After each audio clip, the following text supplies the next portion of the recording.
Quando a gente fala em volume de treino, a gente pode pensar em trabalho realizado no treino. Geralmente a gente pensa na seguinte equação, que é número de séries, vezes número de repetições, vezes a carga, vezes a amplitude. Como a gente vai sempre comparar o mesmo indivíduo, eu comigo mesmo, você com você mesmo, um cliente X com um cliente X, e a amplitude vai ser praticamente sempre a mesma, a gente pode riscar a amplitude dessa equação, que praticamente sempre vai dar certo. Aí sobra número de séries, vezes repetições, vezes a carga.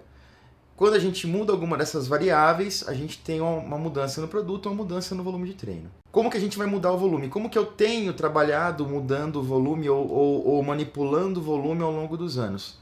Número de séries.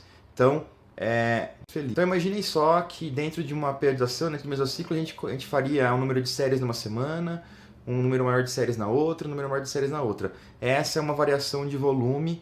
Por que não mudar simplesmente a carga, que seria o mais óbvio, né? Quando a gente pensa em princípio da sobrecarga progressiva, que é o princípio fundamental que vai reger o treinamento, que vai reger os nossos resultados no treinamento, e quando a gente pensa em sobrecarga progressiva, quando a gente pensa em aumentar alguma coisa semana a semana ou diminuir gradualmente alguma coisa semana a semana, a gente pode dizer que esse princípio pode ser aplicado em várias coisas, em treinamento, em nutrição. A maneira mais óbvia de fazer a sobrecarga progressiva, que é deixar basicamente um treino mais difícil que o outro, um treino mais pesado ou mais intenso que o outro, qual que é? Todo mundo pensa, aumentar a carga. Então se eu faço supino hoje com 100 kg e semana que vem eu faço com 101, na semana seguinte com 102... na semana seguinte, 103, eu vou ter uma sobrecarga progressiva. Eu vou colocar mais sobrecarga, mais trabalho no meu músculo-alvo semana após semana. Quem treina já há um pouquinho de tempo, eu acho que a maioria de vocês já treina há alguns anos pelo menos, sabe que esse conceito de aumentar a carga toda semana, mesmo que seja de meio quilo, acaba sendo impossível de se realizar, principalmente para exercícios tipo coice, que você vai usar, elevação lateral, que se usa muito pouco peso. Não tem como fazer muito isso nas academias normais, não tem como colocar de 5 em 5 gramas, enfim.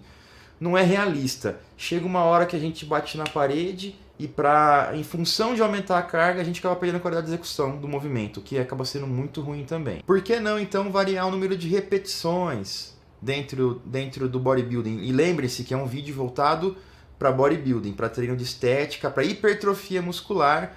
Nem tudo que eu falar aqui vai se aplicar muito bem ao ganho de força, aos powerlifters, aos weightlifters, crossfitters, por exemplo. Se eu pensar em bodybuilding, se eu aumentar, eu estou falando fazer 3 séries de 20, 4 séries de 20, colocar 21, 22 repetições, é um aumento, é uma sobrecarga, mas acaba sendo muito pequena e irrelevante para o corpo reconhecer isso como uma mudança. Por isso que a gente varia, sempre que a gente cita volume em bodybuilding, a gente quase sempre fala de número de séries, tem que sempre levar em conta isso. Quando a gente fala em volume, a gente não pode confundir com intensidade. Volume é a quantidade de trabalho que a gente realiza dentro de um treino, dentro de um período. Intensidade é como a gente realiza esse treino, período de intervalo, proximidade da falha, que é o fator de intensidade que eu uso. Resumindo, quando a gente fala em intensidade, é proximidade de falha da série. Então a gente sabe que a gente não deveria treinar toda a série até a falha. A gente sabe que a gente tem que parar um pouco antes. Geralmente 1 ou 2 repetições antes da falha. Isso também varia de fase para fase, pre-contest, off-season. Isso varia de exercício para exercício. Quando a gente pensa em volume e intensidade e faz um gráfico de volume e intensidade em relação ao tempo, enfim, a performance, ao estímulo, a fadiga, juntando tudo isso aí, a gente percebe que quanto mais volume eu fizer, mais estímulo de hipertrofia eu vou gerar, mais performance eu vou gerar. Eu vou estimular. Porém, quanto mais volume eu fizer, mais fadiga eu vou gerar. Acontece que, lendo literatura, estudando, vendo o básico da fisiologia e analisando e observando nossos clientes, a gente percebe que o estímulo de hipertrofia, o estímulo gerado, acaba sendo uma linha reta. Ele aumenta, mas é uma linha reta, uma progressão mais linear. E a fadiga gerada acaba sendo uma progressão geométrica, ela vai crescendo muito mais. Vai existir um ponto ali naquele gráfico, naquela curva, no qual a gente vai fazer um volume que gere uma performance, um estímulo adequados, e que vão gerar resultados, e que a gente gere uma fadiga aceitável, vamos dizer assim, ou recuperável, que a gente consiga recuperar. Passando desse ponto, vai gerar mais estímulo, mas a linha de fadiga vai subir muito. Então a gente vai gerar um estímulo, mas vai gerar muito mais fadiga. E quanto mais volume fizer, mais fadiga vai gerar, mais difícil vai se recuperar. E a gente sabe que não adianta, de acordo com a lei do estímulo, recuperação, adaptação, não adianta ter muito estímulo se a gente não consegue recuperar para ter adaptação. A gente sabe também que não existe um número de séries, não é um número fixo, então não é o volume ideal de peito, 16 séries, 15 séries, não é isso, é uma faixa de volume. E também, isso a gente conseguiu estudando, analisando literatura e acompanhando meus clientes. Então pensem que é uma faixa onde a gente tem um mínimo de volume que vai gerar resultado e um máximo de volume que vai gerar resultado. A gente chama esse mínimo de séries um mínimo volume efetivo. A gente chama esse máximo de máximo volume recuperável. Mínimo volume efetivo é o mínimo de séries que você faz para gerar hipertrofia. Você fez esse mínimo, vai ter hipertrofia, mas vai ser muito pouquinho, vai demorar muito. O máximo é o máximo que você vai conseguir para gerar hipertrofia, mas vai gerar muita fadiga, vai acabar, se ficar sempre naquele máximo, batendo ali no KM, vai acabar gerando muita fadiga, vai entrar em overreaching, vai entrar em overtraining.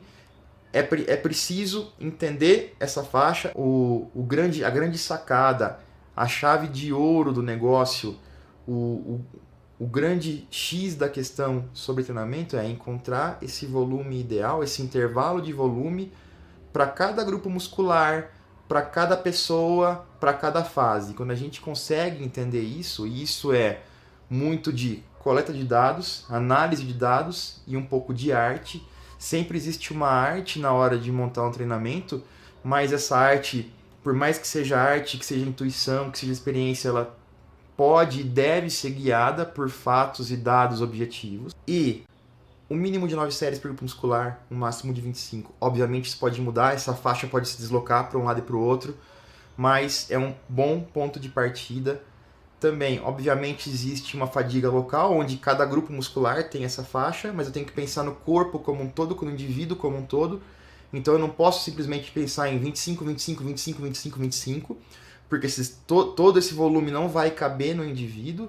Mais que eu diga que o peitoral pode suportar 25 séries por semana, que o dorsal suporta 25 séries por semana, que o deltoide, dificilmente eu vou conseguir colocar esse volume tão grande. Eu estou usando 25 aqui agora como número hipotético, como número de saída. Não considerem isso verdade absoluta. Dificilmente a gente vai conseguir colocar 25 séries em todos os grupos musculares por semana num cara. Não vai caber. Eu preciso ajustar.